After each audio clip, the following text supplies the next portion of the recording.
So for those of you who do not know me or do not know Leanne, and I am going to have her introduce herself, but my name is Tanya Brown. I am president of the Pearl Harbor Group, and I've been real estate investing for almost 12 years or a little about 12 years now. I tell everybody that I did everything the wrong way in the beginning, and then I ran into note investing, and I've been note investing for the past almost 5 years now, and it has just been absolutely wonderful.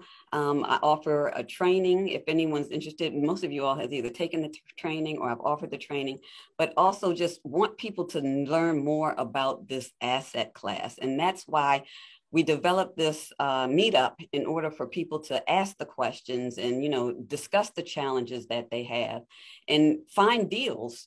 And we've actually had people get together here and create some deals, whether they're partials or we're looking at assets. So this is the place where we're going to start digging deep. And Leanne, she is actually the president, is it the president or the head of the Maryland Note Investing Meetup. And so we have joined forces together. And Leanne she's more than just a real estate agent and a note investor. She is involved in a lot of business activities and other events. So I'm just going to pass it off to her and let her introduce herself. Thank you. So as Tanya mentioned, my name is Leanne Blanchard. I am a real estate agent. I'm a real estate investor. I have a couple rentals. I have some notes. I've done a little bit of everything, done hard money lending, like just a little bit of everything, because I switched careers from finance to real estate. And so I'm loving learning everything that there is to know about all of it. And so I've done, again, a little bit of everything. So I am not the expert. That's Tanya. But I picked up a few things and I'm happy to share what I do know. So. Wonderful. Well, thank you. And I'll just kick it off to you. You can kick it off. So okay. She's going to review the collateral file today. And for those of you who aren't aware of the collateral file, because I know a lot of you are new, I call it the lifeline of a note. And so the lifeline of a note means that everything that note has gone through is in that collateral file and should be in that collateral file from the time that note was born until it hits your hand. So we're going to take a deep dive into that, and I'm going to pass it off to Leanne. Okay, so I have a couple of slides, but as Tanya and I were discussing the direction that we wanted to take this group, one of the things that was really important to me and to all of us is that it be realistic, that we get some real world experience.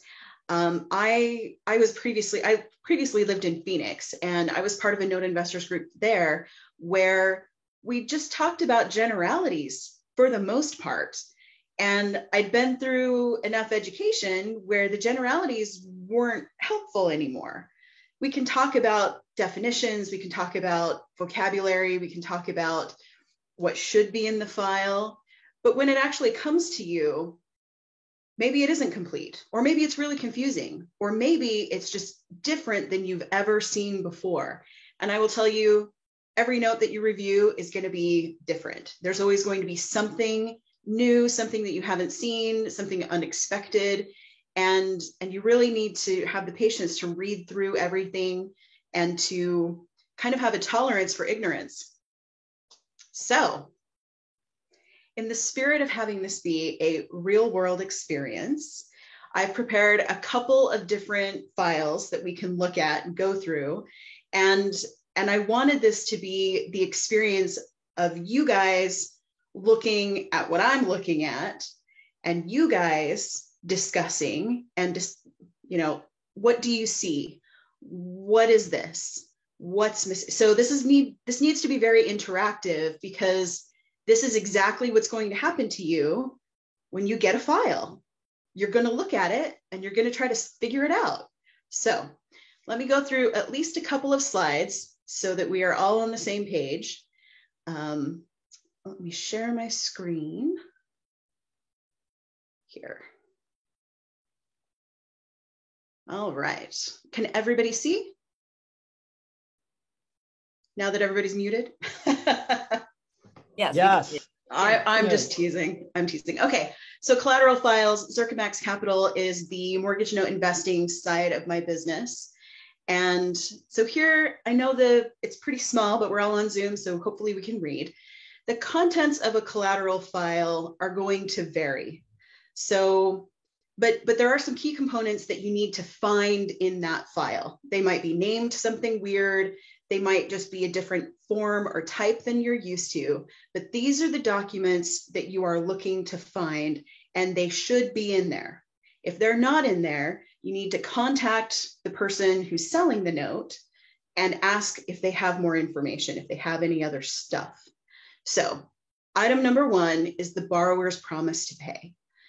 At the root of all of this is that actual promissory note, that evidence that a person owes someone else, a bank or a person, some amount of money.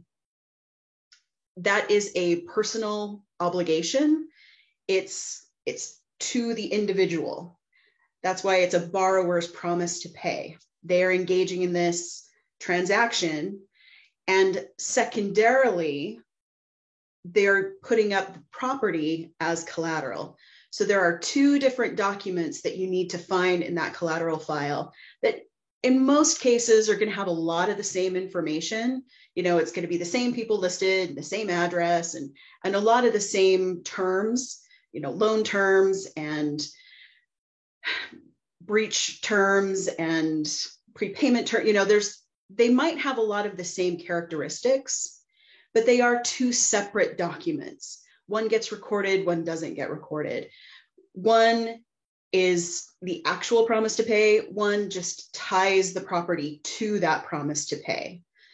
So one creates the obligation, one gives you a tie to an asset that can then be sold or seized or, you know, somehow used as collateral for that promise to pay. There's also going to be some form of payment history. If you're lucky, it's in Excel. Please, please, please let it be in Excel, right? There's also going to be some sort of chain of title. So most of us are buying notes on the secondary market. There might be some loan originators in the group. I haven't heard all of your stories. And there might be people who are buying from loan originators. So for instance, I have a contact who originates mortgage notes. So if I buy a note from him, he's the one who's listed on all of the original documents. And payment history is not a problem because there's only been one person and one servicing company and one continuous payment history. Also, they're new notes. He'll sell them anywhere between 3 to 24 months after origination. So sometimes the payment history is just a couple lines. That's oh so easy to go through. But sometimes the payment history is only since the last person took over servicing it, and you don't get payment history since inception. But with every note, there's going to be some sort of record, hopefully from a name that you recognize, an official loan servicer, not just their sister-in-law who happens to be an accountant, you know, somebody whose job it is, whose business it is to do loan servicing. That's the hope. There's also going to be some sort of chain of title where we talked about chain of title, but the idea is that as you're going through all of these different owners, as the note is being transferred from the originator to the next bank who buys it, and then they transfer servicing to their mortgage servicing arm, and then maybe it gets sold to a hedge fund, and then maybe it gets sold to another individual investor, and then you're fifth or sixth down the line, and the note has now been in maybe 15, 20 years on a 30-year mortgage, and you're buying just the last 10 years of payments. That can add up to just a ton of paper where you are looking at from here to here to here to here to here to here. Are all of those, are all of those recorded? Are there any clouds on the title in the in-betweens? Do you have everything? So hopefully you have everything. And then there may be some additional documents in there that are that became part of the collateral file, but it's what they're sending you, but they may need to be redone, like a broker's price opinion. There might be pictures. There might be, in one of the files that I prepared for tonight, there's aerial photographs.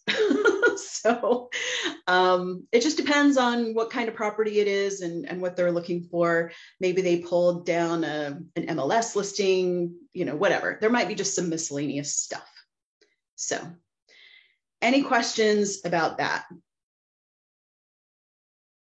Okay, so as the presenter, I'm not monitoring chat. So Tanya, if there are questions that are typed in the chat, will you just interrupt me or? Definitely, yes. Thank okay. you. Just one thing, I'm not sure, because under payment history, you have information on forced place insurance payments. And then could you explain, because some people may not know what BPO is or broker's price opinion is? Sure.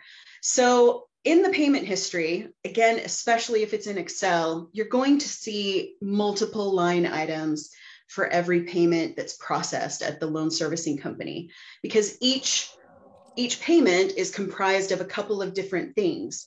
There's going to be the interest and the principal broken out separately, because the principal reduces the unpaid balance, right? That's the whole concept. And then there can be transaction fees, like, oh, they paid by credit card, so they had to pay $5 extra, and that has to be accounted for. Or, oh, this payment is late, so there's a $25 late fee. That has to be separately. So there's all these like multiple line items for every piece. And sometimes you'll see additional items that are unfamiliar, like forced placed insurance. What that means is the homeowner stopped paying their home insurance. And so we, as the lender, still need that property to be insured. Therefore, we got insurance and just added it to their mortgage payment because it has to be there. There is no point in collateral if the collateral goes. So that forced place insurance might be abbreviated. It might be, so you may see that as a line item on a transaction history. And again, some of those codes that they're using to label everything, they can just be really confusing. So kind of go through everything. And then another tip as you're going through a collateral file is when you're looking at, or when you're trying to determine, do I want this or do I not want this? Are they caught up? Are they not caught up? $2, $3 charges here or there, or 50-cent adjustments. In the grander scheme of things, do you really care to nitpick all the way through absolutely everything? For me, as long as I can see consistent payments, or as long as I can see which payment goes in which time slot, this was the April payment, but it was paid in July. As long as I can tell where they are, and that agrees with where the seller is claiming they are, then at least I have good enough information to make a buy or pass decision, if that makes sense. On the broker's price opinion, that is basically it's a summary prepared by a realtor to say, what is the value of that property right now? Some people get it, some people don't. It depends on you and what your comfort level on determining whether that property or whether that deal is under collateralized or over collateralized. Basically, if you're comfortable with what Zillow says the value is, or if you're comfortable with the valuation that was prepared by another broker within 2 months of, the collateral file has one that's recent and you trust that broker. I don't know. Some people get a new one, some people don't get a new one. Some people, if you're buying maybe the last 5 years on a 30-year note and it's only, 10 grand or so that you're investing, maybe you don't care because that the house is going to be more than 10 grand. You're in first lien position and that your collateral value is way higher than the remainder of the mortgage. So that's what a broker's price opinion is. It's a summary, and I have some in the collateral file if you want to look. Other questions? Nothing in the chat yet, but anyone can unmute themselves and ask a question if they like. Okay, well, I guess we will move on. So often the first place that you're going to start is you're going to find a note, and there's going to be some sort of summary that's attached. So I looked in a couple of places, and I have access to Notes Direct. That's a particular broker who has a whole website that is just dedicated for members of his group. And I picked this one, even though it's not a note per se, it's a real estate owned, an REO, which means you're buying the actual house, not just the note behind the house, because this one had gone through foreclosure. But the reason that I picked this one is because it's actually here in Maryland and it's hard to find notes in Maryland. So I just wanted to give you a little bit of a taste of home, because some of you might be familiar with this particular area, Owings Mills. And it was, again, the only local one that I could really find. But this particular summary obviously includes a picture of the property, which probably was pulled off of some broker's price opinion. You know, they take a photo, they actually go to the property, they take a photo of the property, they compare it to listings and recently sold properties. This one is, you know, a townhome that was built somewhat recently, and it's in that development, that Owings Mills area. So it's not a traditional Baltimore row home, but it's row home-esque, as you can see. So this one has the picture, it has where it is on the map, it's got the price for it, it's got the details of basically the note itself summarized for you, which is very helpful. And in this case, it had the price. So they are selling this property, or at least the deed for this property, for $211,000. And we can go through the collateral file if this is the one you want to look at. I know it's not a traditional note. I was weighing, do we want to look at a traditional note or do we want to look at something local? I have both. So anyway, this is what this looks like. You can see the seller is an LLC. It says Revolve Capital Group LLC. So that's probably an investment company that buys a bunch of notes, you know, a larger note investor. The seller, though, is actually, in this case, because it's a real estate owned, you know, an REO property, that's who is foreclosing on the property and who would transfer title to you, if that makes sense. Under normal circumstances, the seller would be this particular broker. And it's listed as an REO, which again stands for real estate owned. The market value of the property is listed at $145. Probably not. So as I was looking through the collateral file, that is certainly not updated for what the broker thinks it's worth. And most of you are going to recognize that that's very low for that particular area. That was based on the original sale, which was back in 2003.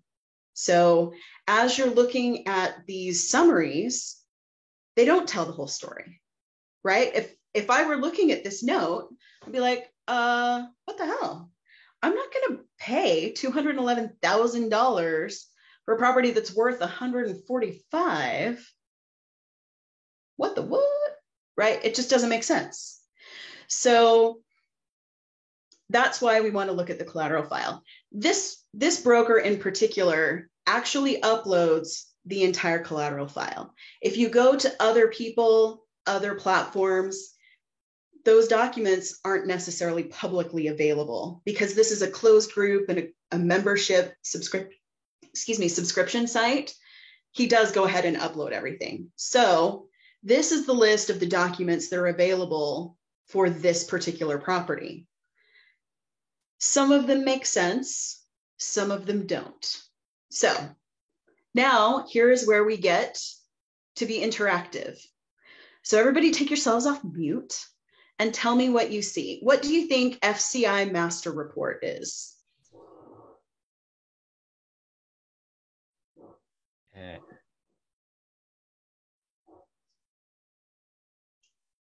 Any ideas?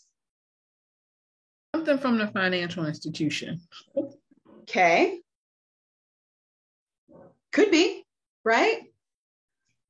Is FCI, it might be a bank, right? It might be a loan servicer. It might be anything. We don't know. You can't tell, right? Title. What do you think the title is?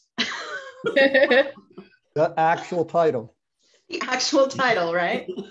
What is an O&E report?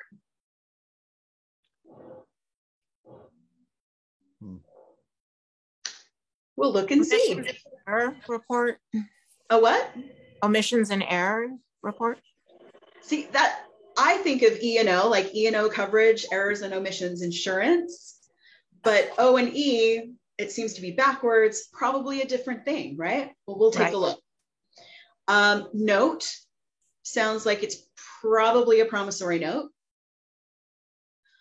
Mortgage, different than note, right? Remember when we were talking about how there's two separate documents, there's two separate functions. One is the promissory note, the other is the declaration that the property is collateral. What does mod, what do you think that one is? Modification. Right, that's a great guess because we already know this is an REO, a real estate owned. That means they're going through foreclosure or have gone through foreclosure. So there's a loan modification. It makes sense that there would be a loan modification because the lender would have tried to get them back into paying if possible, right? Miscellaneous could be anything. That's what miscellaneous means. All right, final AOM. Regular AOM. Assignment of mortgage. Assignment of mortgage. What is an allonge? It's a document that you find in the collateral file. Well said. Sort of like an attachment. Good job. That was well done. I'm in an ASL class, so this is clapping. So well done. Well done. All right, history. You would assume that's payment history, right? Right. Okay. Carrington Mortgage Services, probably a mortgage servicing company, right? And BPO Consolidated Analytics. The broker's price opinion. Probably, right? So all of these documents you'll notice are dated the exact same date because they all got uploaded at the same time. Right. So the date on this, it's just not helpful. It would be nice if they would kind of sort it out for you a little bit, but they don't. So this is everything that we have to go off of in order to make a buy or pass decision, right? So I'm going to share a different screen. And we will look at some other stuff. Okay, let's go into this Owings Mills property just because. Okay, so you see some of those same labels before as we looked at. And one of the first things that you notice, or at least I notice, is, I've got a bunch of PDFs, one Excel sheet, and one Word document that says history. Please, please, please let that not be the payment history because I don't want payment history to be in Excel. Or I don't want it to be in Word. I would prefer it be in Excel. So which one would you guys like to look at first? The Word document. Word document, because we're curious. Okay, so tip to the wise, as you're going through a collateral file, one of the things that you want to do is kind of list out those 5 things that you're looking for and make notes, because especially when you have multiple owners and, you know, transactions and things like that, you really only want to go through this stuff one time to get a grasp of it. And then you should, you know, make notes or whatever if you want to come back to it or whatever, but you don't want to have to be searching through this stuff. You want to know what is in each file, or relabel things, or print them out and mark them up, or, you know, whatever is your process, your system. Do something that's going to help you stay organized so that you know what you've already looked at, what you still need to look at, and whether you found what you were looking for. Okay, so here we have Carrington Mortgage Services. This is the history of the account. We've got paid to 2011, next due 2011. Can I interrupt? Yeah, go ahead. I'm just seeing the list of files. Are you actually in the file? I am in the file. Let me. I'm not seeing that. I'm just seeing the list of files. Let me see if I can share. Is everybody else seeing the list, or? That's the list. Oh, there we go. Okay. I think I had shared a window instead of the screen. So thanks for letting me know. Okay, so here we have Carrington Mortgage Services. This is the Word document that's clearly just printed from the computer system. Now, what do you notice immediately?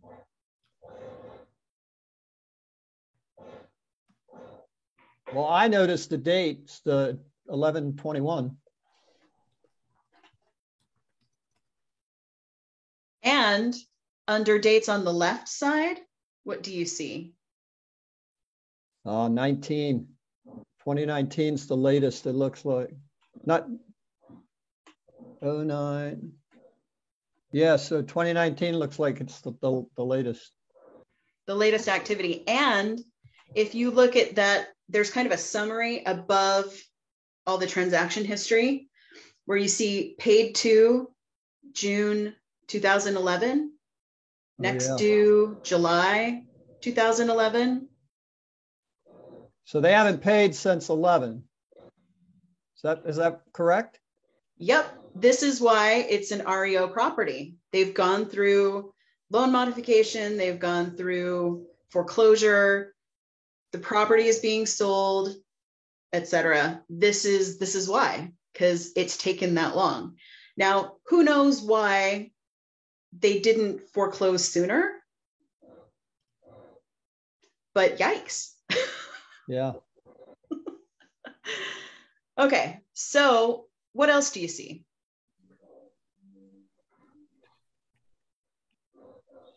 Escrow is a negative. Mm-hmm.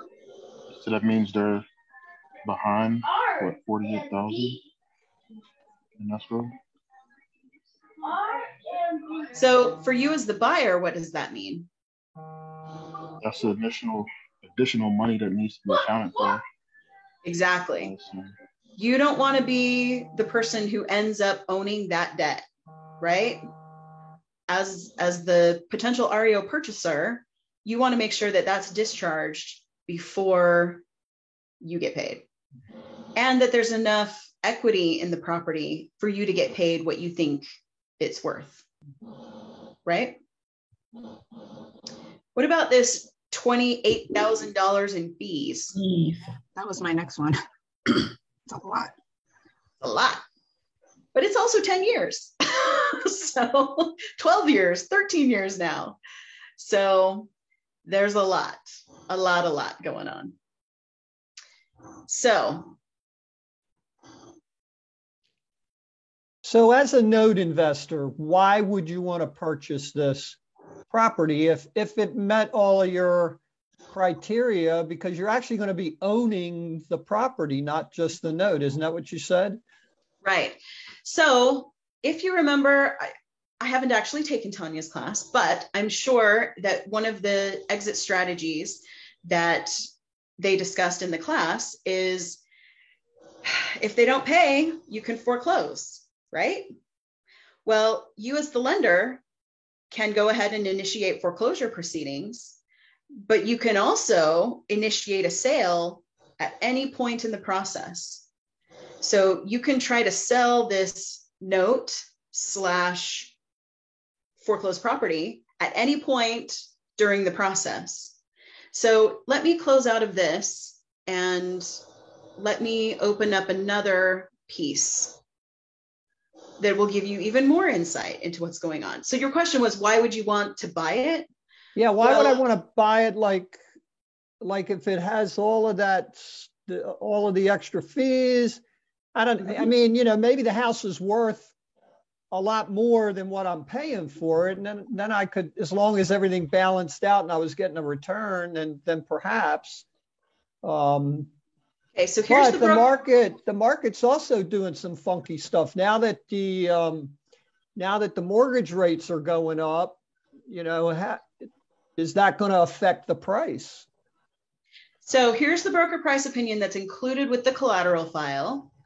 The date on it is 2021, last November, so it's a year old. And according to this broker price opinion, it says that the property is worth how much?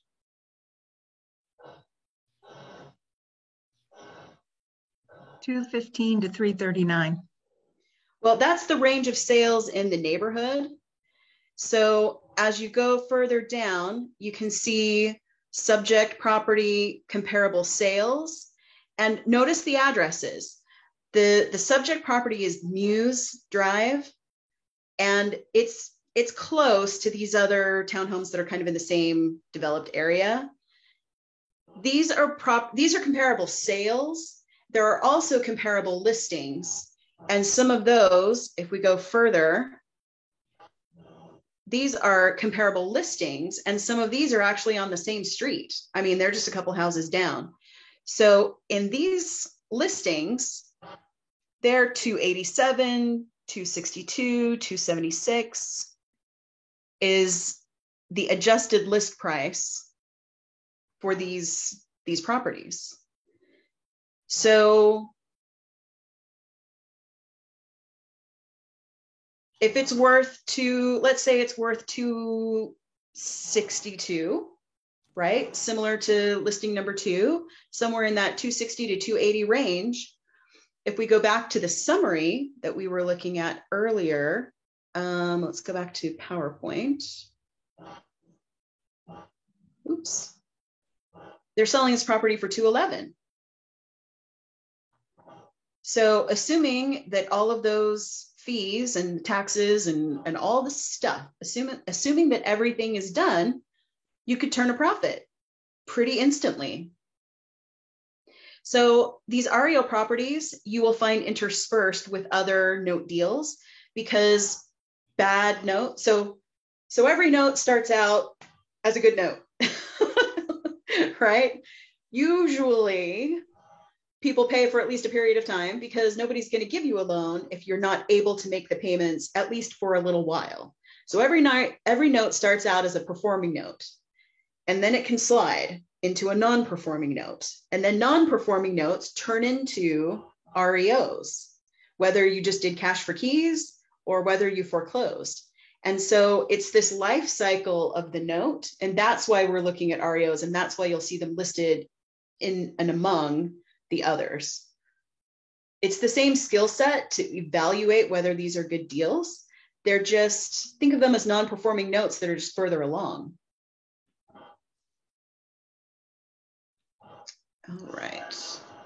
Is it possible to get some of those fees discharged, or is it too late? Is it past that point? So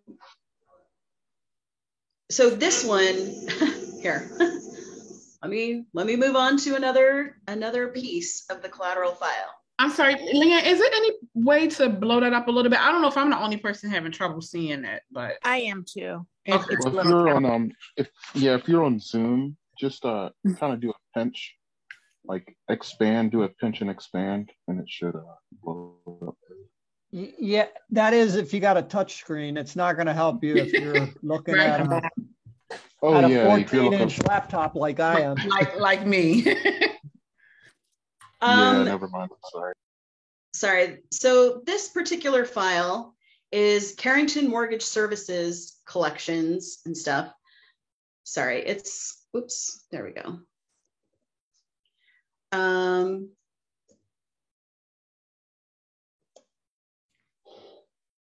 It's hard to get to the bottom of this.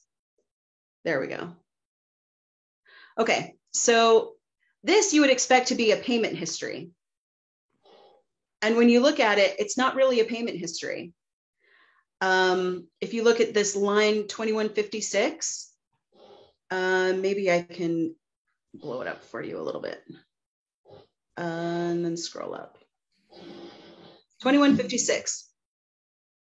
This loan was sold, and this is dated, 2016. Here's all of the stuff. So this thing that we thought was payment history, because it's in Excel, isn't even payment history. It's talking about a conversion. It's like the loan modification, a conversion into a conventional loan. And so sometimes there's stuff that's in the collateral file that isn't particularly helpful.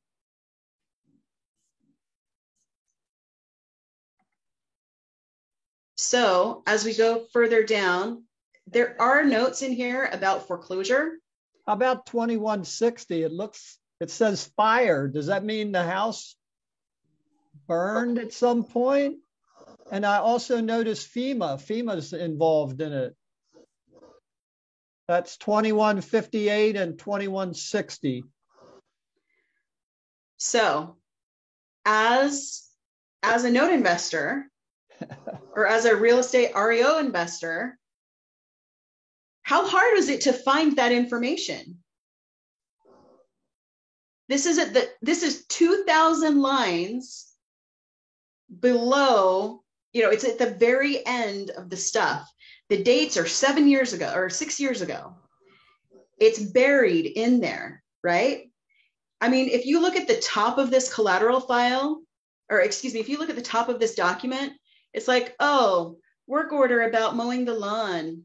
Oh, stuff like work orders about random household crap. Right? It's difficult to know what's going to be important. Right? Is the potential that it went through a fire a detail that's relevant? I think so. Right? That seems like an awful lot of work. Maybe I would just pass on that. That Okay. just seems like a lot of going through minutia to try and figure out, is this really even, I mean, when I start seeing fire and FEMA and all like that, I got little red flags going off in my head. Okay. So I'm glad that you said that, because the point of the entire exercise is to make a decision, right? To get to a decision point. It's like dating. You date until you hit a deal breaker, and then it's done, right? You're done. So in your case, you are looking at this collateral file and you see fire and FEMA, and you're like, and scene, we're done. I'm officially breaking up with this deal. Nope, done. Okay, anyone else still in it? Potentially. Okay. I And mean, that's when you flip properties, you deal with all kinds of stuff, including fire damage. And this was back in 2016, right? We don't know if they've already fixed it. Right. Right? So yeah, because the note dates, I mean, you see this is the 2021 stuff is about grass. You don't see the stuff about what happened afterwards. So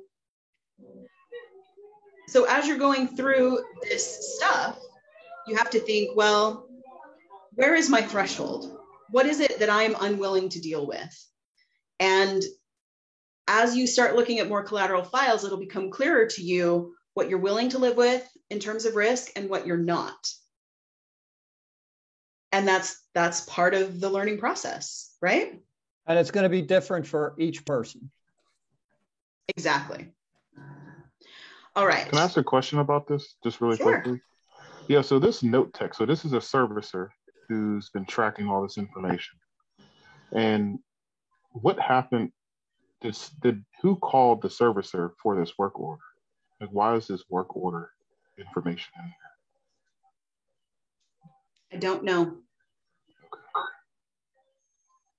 So I imagine because the property is in foreclosure, the servicing company has been the owner through the servicing company, or excuse me, the lender through the servicing company has been keeping up on certain things. So I didn't check off the top of my head, but I'm guessing in Owings Mills, this is probably part of an association where there's an HOA. I did notice that they had like a community pool and stuff like that. So probably you'll see these notes about, oh, the grass was cut. That's probably because the lender, it's in their best interest to maintain the property. And so they have ordered the servicing company to go ahead and pay for those maintenance items in order to preserve the property so that they can sell it. Could all of that stuff be part of the fees that have grown so large? Yep. So the fees include the lender fees, like late payment and processing kind of stuff, could include lawyers' fees, could include HOA stuff, could include assessments that have happened in the interim, you know, like, oh, we had the parking lot repaved. That's also part of your obligation. So it could be all of those things. Thank you. All right, let's go to, let's go back to the list. So we did want to see what the O&E report was, right? Because we were confused as to what that might be. Owners and equity report. So basically, this is a summary of the chain of title. Joe Indelicato is the owner until foreclosure is completed. And so we can kind of scroll down and see 2007, 2003, further down. Any questions as I scroll through this? So this indicates that there's a mortgage recorded. It's a deed, oh, sorry, did I pass that? It's a deed of trust type. Did you see that? So I'm sure as you go through the training, you'll learn the difference between mortgage and deed of trust. And here we've got the assignments, the modifications, foreclosure stuff going on. This is a brief summary of what's been going on. Now, it would have been lovely to have found this first, right? But sometimes you got to dig for it. So I did want to point out on this first line, it says assignment of mortgage, Mortgage Electronic Registration Systems, Inc. You'll see that abbreviated as MERS. See, MERS as nominee for USA Home Loan, Inc. You'll see that a lot. That's what that means. Feel free to shout out any questions as we go through. Yeah, can you say that again? MERS is what? It's this on that first line, assignment of mortgage under party one assigner. It's this Mortgage Electronic Registration Systems, Inc. Oh, okay. All right, so it's basically the recorder for all this stuff. Okay. Thank you. No problem. Okay, so down at the bottom, you'll see Carrington Mortgage Services, LLC as servicer and attorney in fact for Wilmington Savings Fund. Remember, Carrington Mortgage Services is the name of the servicing company that had the file we were just looking at. So they are the trust. Remember, this is a deed of trust type. And so as the servicer and the attorney in fact, they are trustee, you know, et cetera, they're the servicing company for Wilmington Savings Fund Society as trustee. So it's the bank, the Savings Fund Society, that's the trustee that holds the deed of trust. It's that third party that's neither the lender nor the borrower. And they retain the services of Carrington Mortgage Services, if that makes sense, as the servicer. So anyway, there's more information to look through. There's more details to find. And so another thing to notice is that it takes a long time to go through all of this stuff, right? Especially if you're looking at 2 or 3. So it's another point as you're doing mortgage note investing to think about, you know, how much time do I have to really invest in looking at the stuff and figuring all of this out.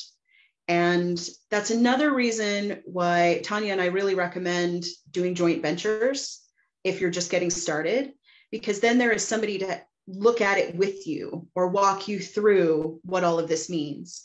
Or if it's somebody that you know and trust, doing something like a partial or a pledge where you are still getting your feet wet, you're still experiencing the more, you know, the monthly income of being a note investor without necessarily having to do all of the due diligence, because you're only buying a piece of the note and you trust the person who's already receiving payments on that note, right? So it's complicated. There's a lot of stuff and there's a lot to learn. What's a pledge, out of curiosity? The easy way that I think the easiest way to explain a pledge is in context of a partial. So on a note payment, you get, let's call it $400 a month, $400 a month, $400 a month, $400 a month for 20 years. On a partial, you might buy the first portion, maybe the first 10 years of that payment, and you're getting the $400 a month for just this piece. A pledge would be if you're dividing it horizontally. So for the full 20 years, you're getting maybe 200 and 200. So one person's getting 200 and the person who owns the note gets 200. That's a pledge where you're getting a piece of the note for the full duration, but a piece of the mortgage, the piece of the monthly payment instead of the full monthly payment for a shorter time. It's less money for a longer time. Gotcha. Okay. That makes sense. Like an equity, yeah, kind of like an equity share kind of a contract. Kind of, yeah. Yeah, I got you. So anyway, okay, questions on this? Okay, so some of us are in, some of us are out, but since we've had the first person say, nope, I'm out, let's look at a totally different one that's an actual note. How's that? Yep. Okay, so let's go back to,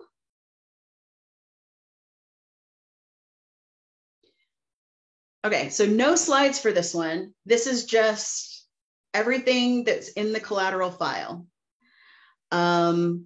Just right before you delve into that. So with the REO, I mean, typically if I'm looking at a note, I'm looking at, especially if I'm thinking it's a performing note, I'm looking at payment history and all of that. But with the REO, do I really need to look through the payment history? I know that they're not paying. I know it's already foreclosed. I just really need to determine whether or not I think the value is in this property for me to pay what the seller is asking for. Right.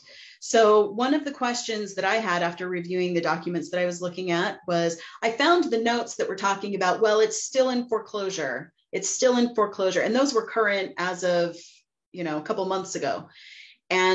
But I never could find exactly what the price was going to be to foreclose. Like, are we just entering a credit bid, or is this going to like a sheriff's sale? what does this mean exactly? And so I wanted to know, because like you said, the fees were so high, and some of that, is back taxes, which always gets paid first. So I wanted to know if I'm paying $211 and it's worth $280 and they've got 50 grand of back taxes, am I even going to make a profit? Those kinds of things.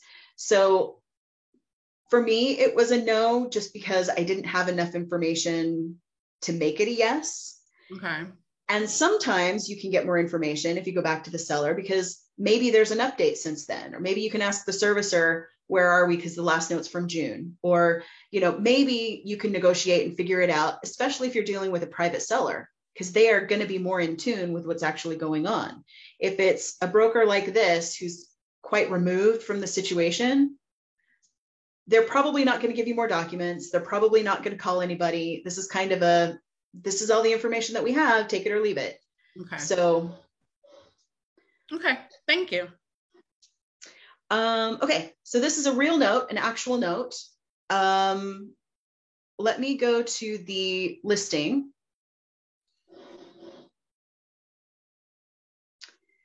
So again, this one was from Notes Direct, just because I had it and it was easy to find.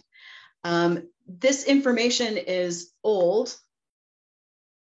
because this is one that I actually did buy. So a little nothing house, it's a mobile home out in the middle of nowhere, South Carolina. The original loan amount was 30 grand. They've paid it down. These prices are based on whether you get a discount with that broker, et cetera, et cetera. You can see that it is the asset type is performing mortgage, so they are current as of this date. But as you go further down, current doesn't always mean current exactly, because there is a delay in posting to the servicing company, right? You can wait up to a month to get your check. And so whatever servicing files they have might be a month or two out of date.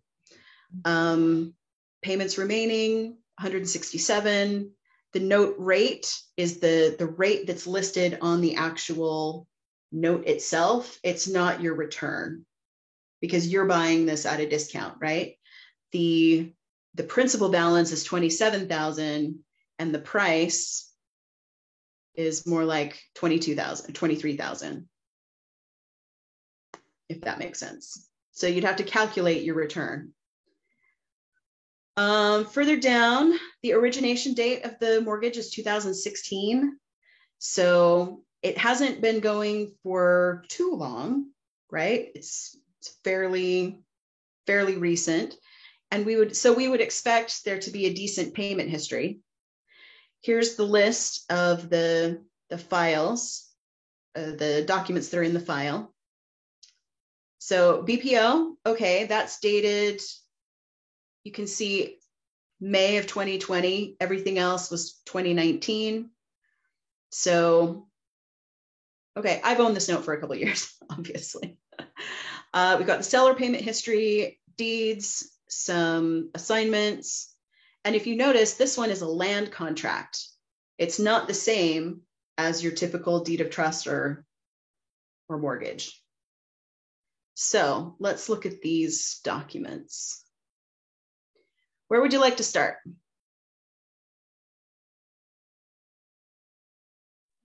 From the top. Okay. So this is what they call a two-owner search. Oh, that's really small. Let me expand that. Sorry, I can't see where the You have a plus on on your menu bar. You have a plus and a minus. Yeah, I couldn't see it though because the zoom was in the way. I understand. Whoops. Might have to reposition your, scroll the line at the bottom. All right, here we go. So what does everybody notice about who did my title search?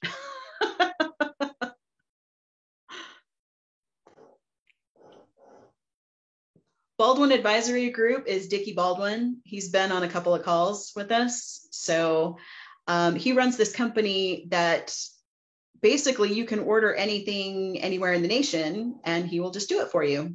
So I ordered a broker price opinion and a title report from him, and he gave them to me. I didn't have to go look for a realtor in that area. I didn't have to try to deal with the title search in that, find a title company or do a title search in this state. I was in Phoenix at the time. And so it was really handy to just go to one person. Again, if you're starting out, a group like that is quite handy to have. So, all right. Two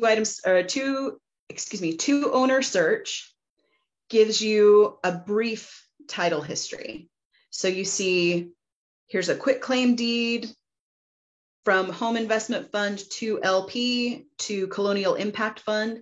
Colonial Impact Fund is the seller of the note. That's the Notes Direct company that invests in the notes. Then you see Rocktop Partners was the one that transferred it to Home Investment Fund. And then you've got Flatiron Holding went to Rocktop Partners. Mom Haven 13 went to Flatiron Holding. So you see this chain of title going through. And as you're reviewing the collateral file, you want to have something like this, maybe printed out or something, and you want to have documentation for each of those transfers. So you want to see another document that is the actual assignment, right? The actual allonge from all of these people to all of these people.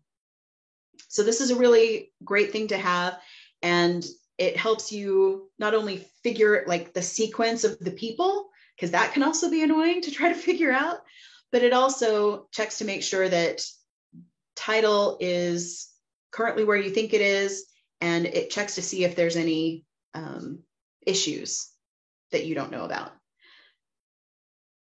Questions?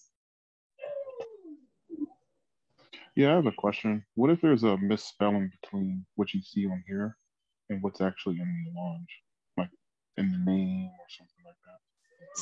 So this document is the Baldwin Advisory Group document. So if the typo is on this document, I'm just going to let it go because somebody's inputting this data and it's just a typo. And this is for my information only. It's not a real recorded anything.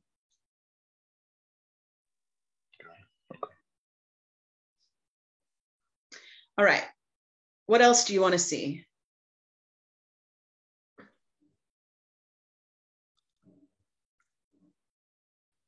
I've already shown you a BPO, so I feel like I shouldn't do that. How about this? All right, here we have the assignment of the seller's interest in contract for sale and purchase of real estate. What? What does that even mean? Well, first of all, we can see that this is a recorded document, right? It's actually on file at the county. You can see that from the top. An assignment means we're transferring, right? For a valuable consideration, Home Investment Fund 2 LP is getting the assignment from Rocktop Partners 1 as seller, and Kenmoni Ali Johnson, that's the borrower, that's the person who's actually living in the house. So again, if you have that title next to you, you can see, okay, the one that goes from Home Investment Fund, from Rocktop Partners to Home Investment Fund 2, I have an assignment for that. Check. Right? So you go through, witness, signed, notarized, blah, blah, blah. Exhibit A, is this the same property, like parcel ID number that we're all talking about? Yep, it's the same one. you know, are there any surprises in here?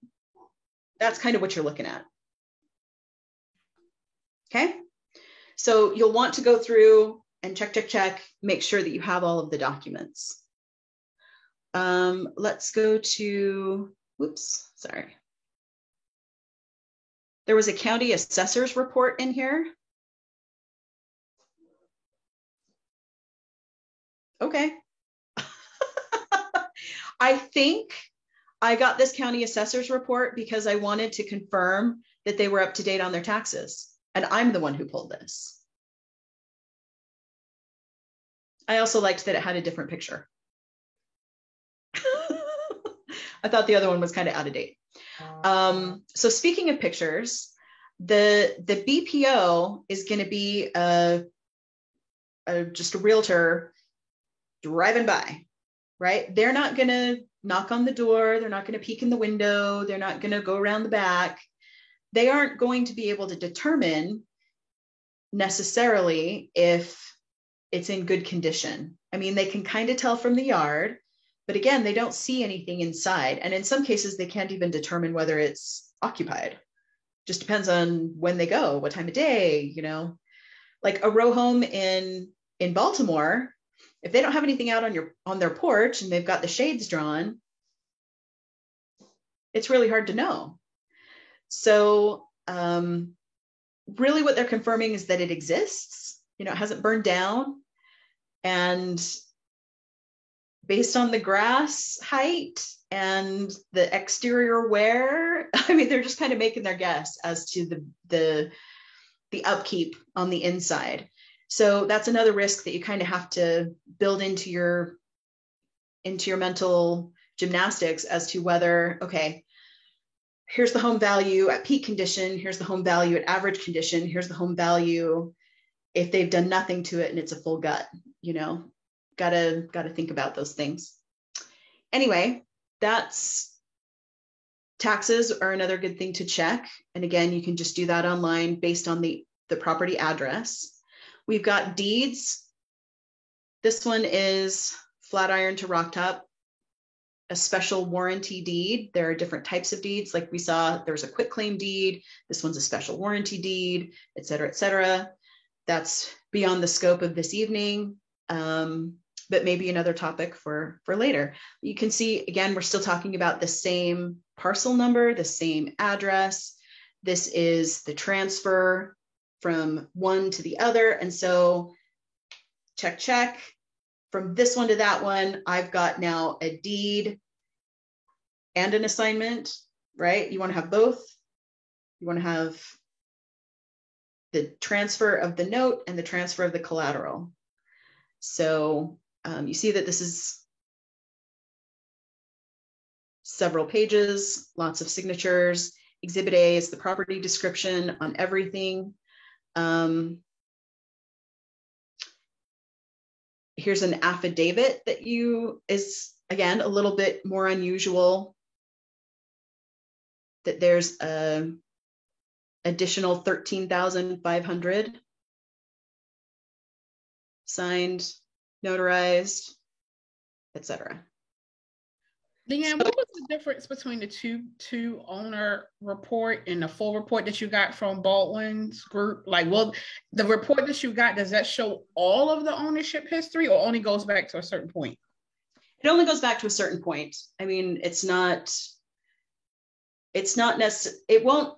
won't necessarily go back all the way. That's more owners than I think you would normally find.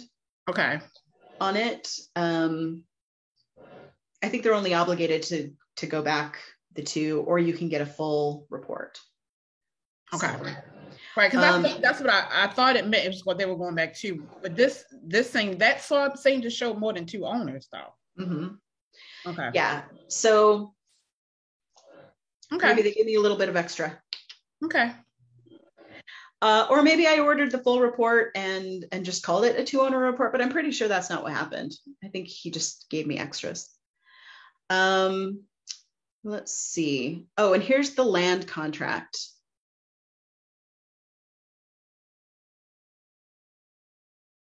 So Rock Top Partners is the original that went to Kenmoni Ali Johnson.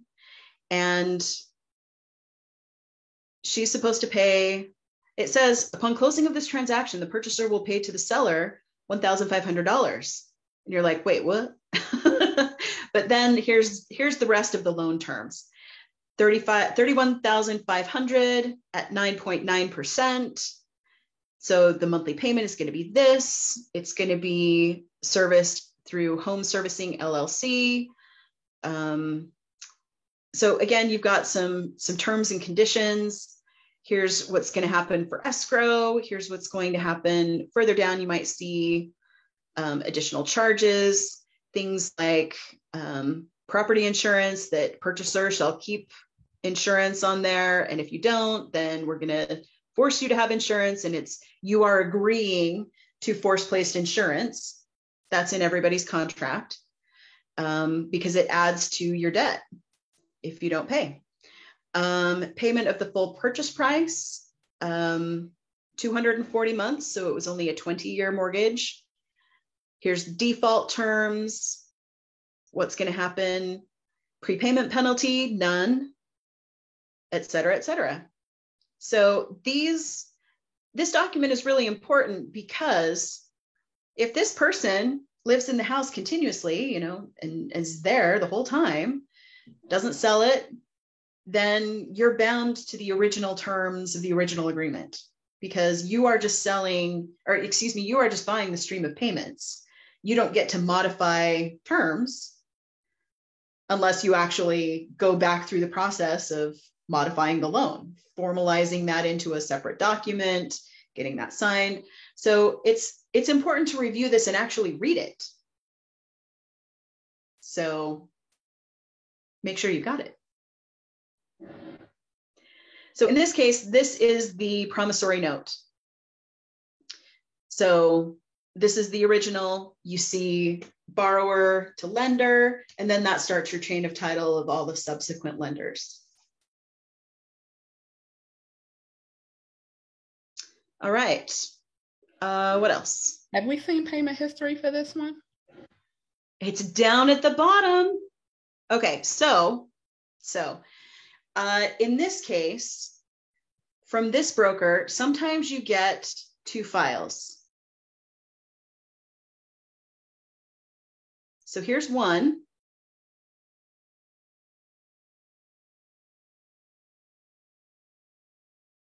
So transaction date, transaction type, the amounts.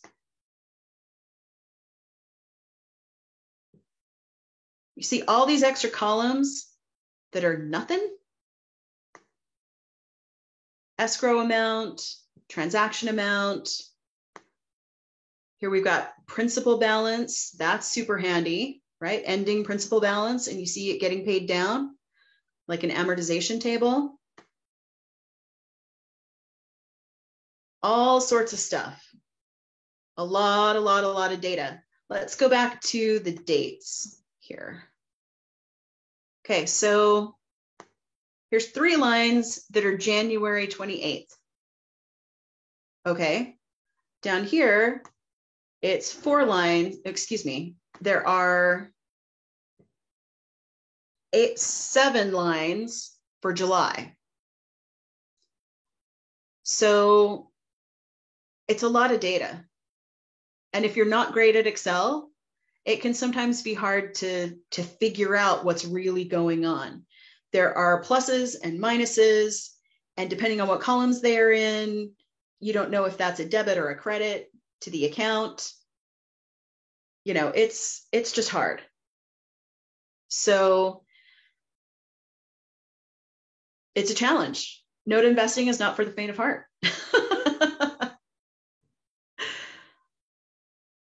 Oops. Is there anything that jumps out at you that's confusing? Do you want me to scroll or no?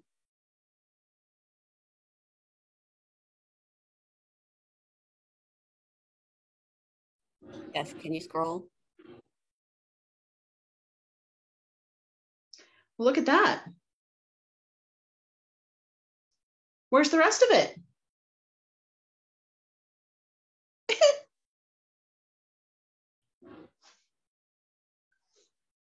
we only have 53 lines. And it's all like 2016, 2017. What's the what? Well, let's look at this other file and see if there's something more here.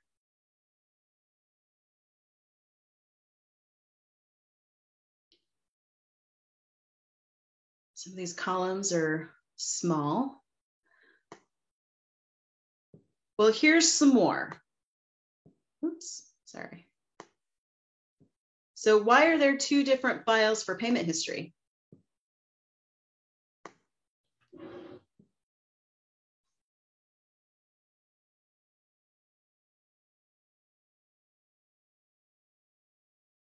No one?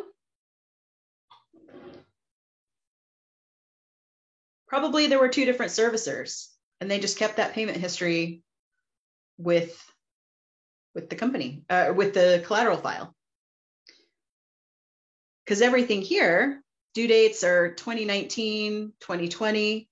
But if you notice, like this is kind of a mishmash of stuff, right? It's not sorted right. Now it's very possible, since I copied these files from my own file, from my own drive, it's possible that I just kind of was monkeying around with the Excel. And so normally they will be in order because as it gets exported from a servicing company's server or program, it's going to come in order. But probably I was trying to sort through and look through and figure out, okay, what is an actual payment, right? Can I identify the June and the July and the August payments were paid? And again, I don't really care about $5 here, $3 there. What I care about are $339, $347, $346. Those are the ones where I want to say, check June, check July. Okay, August, not there. September, not there. October, they paid, but it was credited to the one that went unpaid. Like, you know, are we starting to get a gap or did they hurry and catch up? That's what you want to look at in your payment history. So as you're looking through a collateral file, what you're going to want to do is start out looking at, well, what time frame do I even have here? Like I said, that other one was all 2015, 2016 stuff. I don't care. That's too far back to be relevant. And it wasn't complete all the way anyway, right? It was only those 2 years. So skip it, move on to stuff that's current, relevant. So here you'd sort by date, figure out, okay, I've got a payment history that's only current through 2 months ago, but probably that's because they just haven't updated their collateral file and asked for something from the servicer lately, because they've had it, you know, if you're talking to a broker, they're not going to update that unless you ask. Or if you're talking to an individual person, as soon as you ask for the collateral file, they will just pull a fresh one. But if it's on some sort of platform, you're probably going to get a payment history that's a little bit old, because if it's been out on the platform for a couple of months and nobody asked for it new, that's what happens. So once you get your payment history and you figure out what time frame you're dealing with, you want to start looking through, okay, here's all the months that were due and when were they paid? Check, check, check, check, check, check, check. Are we on top of it? Do the records in the payment history match what I think I'm buying? Have they paid? Are they really, on the other one, it was 167 payments left. Are there really 167 payments left? That's what you're trying to get to. Does that make sense? Yes. Great. All right, so in this one, you'll see that the system is actually pretty decent. Forced place insurance looks like forced place insurance. It's not abbreviated FPI, right? Regular payment.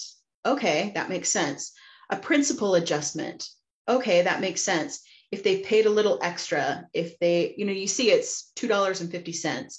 If they paid a little bit before the due date, maybe there would be a little bit of an adjustment. So that's what all of these little miscellaneous line items are, because the servicing company, again, they're in the business of servicing, and it's correct to the penny all the time. And so my best advice for this piece is don't sweat the small stuff, but definitely sweat the big stuff.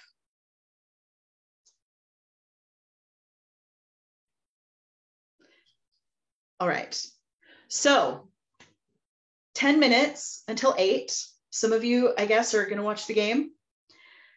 In the last 10 minutes or 9 minutes now, does anybody have other questions, or was this helpful? Feedback, whatever. Well, let me first start off by saying thank you, Leanne. This was amazing. It was really good. And it also made me think that, you know, I think we mentioned before that you could take out each little section and do an entire meetup on each little section.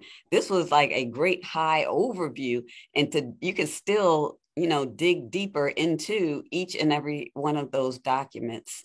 And it's just, I mean, they all have their own story, but this was really, really great. I enjoyed it.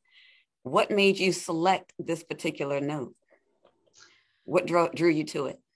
There were a couple of things that I really liked about the note. First of all, I liked that the number of payments left, it was a shorter duration.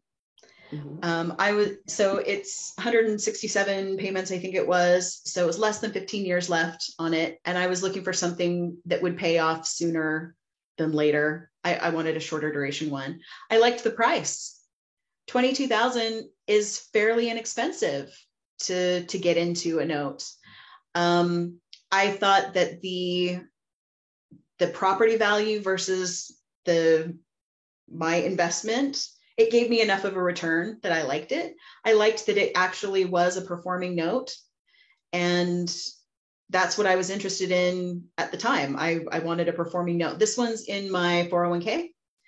And so I was just looking for something that would be a steady payer. I don't know about you, but there are some things that I am willing to have a project, and there are some things that will not be projects. I did not want a project inside my retirement plan. Like, I know that's how some people do it, mm-hmm. and that's fine. But for me, I just need one thing that's like, nope, I'm just going to have this be slow and steady and ready Freddy when I'm ready to retire. So that was another piece of it that was appealing to me.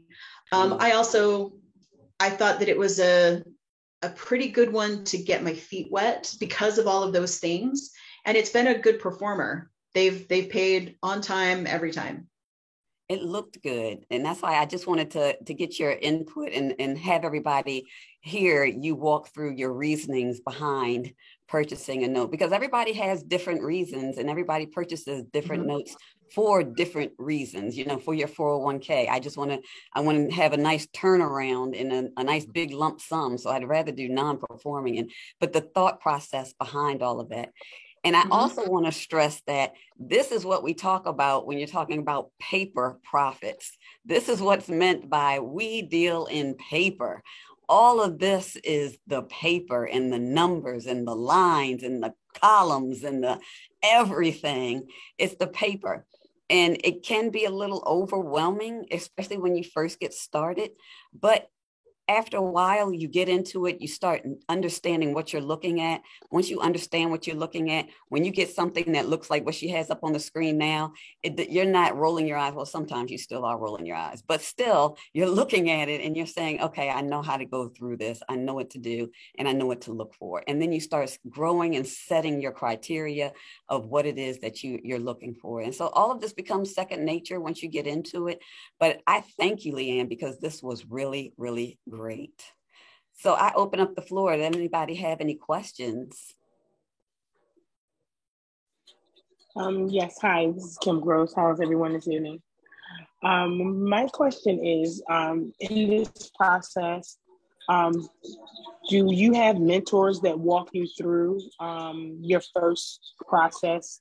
Because even with this, it looks a little overwhelming, but I'm very, very interested. So I just wanted to know, what is the process with your group and mentoring if someone's interested in doing this? And so, yes. So that's what this group is for. This group is for helping people to, if they get something and they need help to go through it, yes. I know also through my training and through my company, I offer hands-on walking people through. But this group is to help people bring their issues. If you say, oh, I just got this collateral file, I have an offer out, I'm reviewing the collateral file, I need help, sure. Come to us, let us know, and we can help go through it and sift through it with you. So definitely, this isn't a community we're trying to build. It's not just, we're trying to sell stuff or trying to just, say, oh, we're great note investors, you should be one too. This is really to be something hands-on in a community where like-minded people can come together and express their challenges, express their successes, and we can help one another, provide resources to one another, and just, build up this community of note investors in this DMV area. Even if you aren't in the DMV, you're still welcome. Okay, yeah. Thank you. So I just wanted to add on to that. This isn't like a lot of other businesses where you're viewing other people as competition. The more people who understand how to do notes and not only how to invest in notes, but how to originate notes, how to make this system work. These are loans that are outside the traditional banking system, right? Maybe they were originated by a bank, but now they're in the hands of private investors. And the more people who get educated about sharing money in this way, the more egalitarian lending is going to be. If more people will invest their capital outside of big banks and financial institutions that have run the country forever, then it's going to benefit the community. If we can do lending at home and lending to people who have been traditionally disenfranchised, if we can facilitate homeowners keeping their houses or doing loan modifications, the types of things that a private lender is willing to do to help people is so much greater than a nameless, faceless corporation. And if we can help each other do deals, find things that are great for all of us, then that's part of the incentive of building this community. Well said, Leanne, well said. Thanks. Well, I'm really motivated. You did well. Thank you. Appreciate Thanks. your time. Thank you, Leanne. It was definitely great and definitely informative. Your 5 key points. The first 2 was the borrower's promise to pay. Oh yeah, let me put that back on the screen so you can see it. And number 2 was the property as collateral. So can you show us in those documents which one checks number 1, which one checks number 2? Okay, so well, what we were just looking at, let's go. That was the payment history. Oh, that was the payment history. You're right. The land contract. Oops, sorry. The land contract is the original promise to pay. Okay. In this case. Okay. Let me modify that. In this case. So that one checks number 1. Yeah, because yeah. Land contracts they're just different from regular things. I don't know. Tanya, do you want to hop in? I'm like a little bit brain fried. So land contracts are similar to contract for deeds, sort of when a person doesn't qualify for the mortgage necessarily. They may not have the stability. They may not have the 20% down payment required by the bank, and they don't have a great credit score. They don't qualify for mortgages. So in some states, they're called contract for deeds. In other states, they may be called land contracts, but the contract itself is the promissory note. Whereas a mortgage, you have the deed, you have the promissory note, and you have the mortgage. The mortgage is that instrument that Leanne was saying that ties that deed to the promissory note. And that's the only instrument that can do it. But when a person doesn't qualify for the mortgage, then you can enter them into a land contract or a contract for deed. But the difference is they do not get access to the deed until they satisfy the terms in the contract or in the land contract. So if it's a 15-year mortgage at $300 a month at an 8% interest rate or what have you, once they meet those 15 years and have paid it off and satisfied it, then they will get access to the deed. Also, if you remember, this particular home is a trailer. It's a mobile home, Okay. which is technically personal property, unless it's permanently affixed. And I don't know if it's permanently affixed or was at the time that this was, like, this land contract might actually just be for the land. Okay. And they just put a trailer on it. You know what I mean? Okay. So does this one document then, in this case, satisfy 1 and 2 of your 5 key components? So we've got, if you look back, we've got deeds and assignments of deeds, but it's the assignment of the contract. But yeah, it does. Okay. Because, yeah.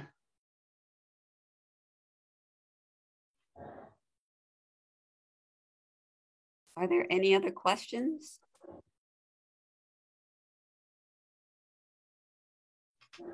Okay, if you I had a question. Oh. Go ahead, Regis.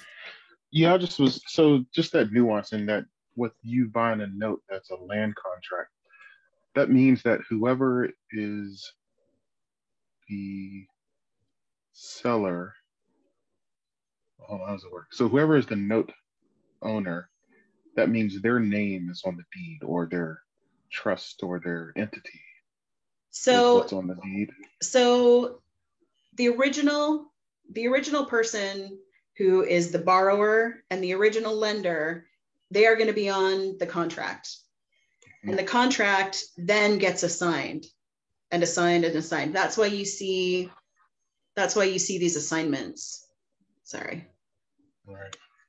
So, but similar to the promissory note, whoever were the 2 initial people who agreed, that's what's going to be on the contract. And then you'll see the assignments, the allonges go through, and that's when you're checking title. It's the same kind of thing. So who actually owns the property? Case, yeah, that's where I was going. Yeah, so you as the note holder or the borrower? So land contracts are a little bit different. Again, kind of beyond the scope of tonight. We can go through it later. It's the way that land contracts work is if you default, it doesn't go through foreclosure. It goes through forfeiture, okay, which is kind of different, but kind of the same. And I want to let everybody get to the game and we can kind of talk about it later, but whoever owns the contract owns the property, and they can do the forfeiture process in order to get the property back if they default. Got it. Okay. Thank you. Mm-hmm. All right. I think that should be it. That is wonderful. Thank you so much again, Leanne. That was great. If you all want to do an even further, deeper dive into any of these, just let us know and we can have some additional meetups in which we can review all of these. We have a list of a lot of things that we want to get to that stretches right into, I think, 2024. But if there's something that any of you all would like to hear or have topics or subject matter, please reach out to us. And I will, go ahead. And I'm also working on a live location where we can meet up in person. So put that out there. I'm hopeful that we will have a spot by the first of the year so that we can start talking in person. Awesome. Thank you. Thank you all so much for coming. We appreciate you, and we'll see you. Actually, next November, we are not meeting because it falls on the Thanksgiving holiday. So we will not meet, but we will resume in December. Outstanding job, ladies. Thank you. Thank you all. Thanks so much. You all have a good night. Thank you. Good night.